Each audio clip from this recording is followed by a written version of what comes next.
Hello, spring has arrived in the Pacific Northwest, which means the light has returned. And that means that there's an extra tool that you can use on your GoPro to help you get more cinematic footage and just balance out lighting. So we have two kinds of filters here for the GoPro, and we're about to explain and demonstrate what they're for and why you need them.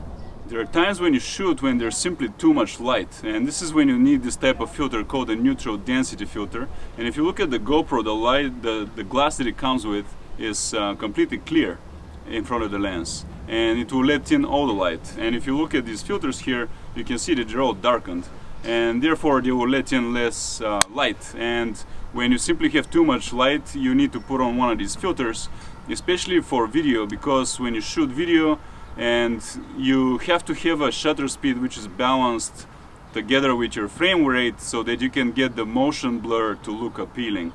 And that's when you get to use these filters, and that's why there are also so many of them. And you can set the one that is fitting for the amount of light. So the first filter we're going to try out are the PolarPro neutral density filters for GoPro. There are two kinds of them, and they have different grades of darkness on the glass. So right now there are 32, and there's 16 and an 8. So you can control the amount of light which comes in. So I'm going to go ahead and mount the 8. But first, what you have to do is you have to take off the glass from the GoPro. And you may not have thought that this is even removable, but it actually is. And it's a little bit difficult. You have to basically figure out how to pull forward and then twist it. And now it comes off, and you see that the real lens is actually behind it. And then you're able to, at that point, replace it with the PolarPro filter.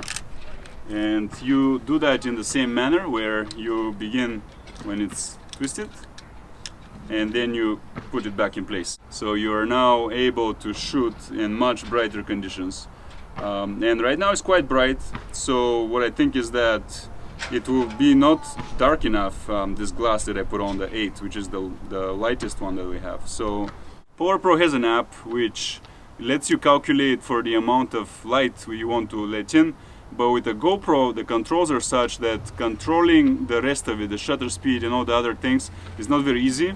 And what you have to really learn is to sort of eyeball it and try to get it right without having to do the fancy calculations in the manual settings. So when you have too much light or the most light, just use the thickest filter, the darkest one. And when it's not that much light but still too much, you want to go down in grades.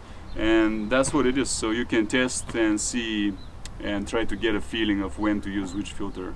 So a big reason why this PolarPro filter is good is because by replacing the original glass, it means that it's exactly the same shape and size as the original GoPro filter, or the glass in there. So that means that it will fit into all the cages that it came with. So by replacing it like this, you make sure it fits in the cages. There are other types of filter which don't require you to replace the glass, but they will no longer fit in the cage. So the PolarPro filters are some of the best ones that you can get, but there's a couple of issues with them. Number one, they're pretty pricey because they're about $100 for the 3 of them.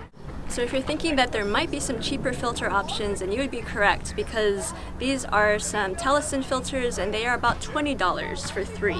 So they're a lot less expensive. But there is another difference in that with PolarPro, you have to actually remove the front lens of the GoPro and replace that lens. And that can be a bit of a hassle if you don't have a lot of time. So with Telesin, they're also different because they just clip to the front of the GoPro just like that. And so that can be nice if you just need to pop them on and pop them off and don't have a lot of time to do that. The other issue with it is that you cannot use it with the Ulanzi V2 vlogging cage, which is our favorite GoPro vlogging setup. So with these filters, you can't use it with the cage. You're going to have to use the default GoPro vlogging cage that it comes with.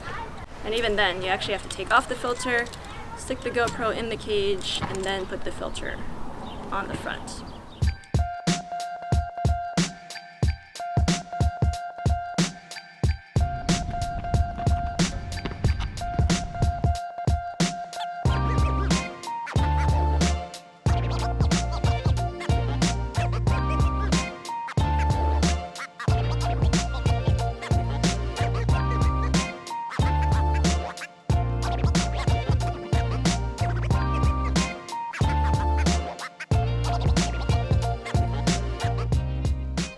So the difference between these two should be that when there's a filter on, the GoPro has the ability to close the shutter speed a lot more, and that should be able to make it better for the sake of the frame rate and the motion blur.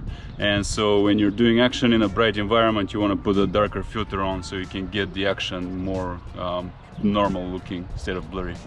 And it's also worth noting that PolarPro gives you an ND32 versus the Telesin that only gives you up to ND16, but it does give you also an ND4 with Telesin. You don't get ND4 with PolarPro, so it just depends on how many stops of light you need to block out.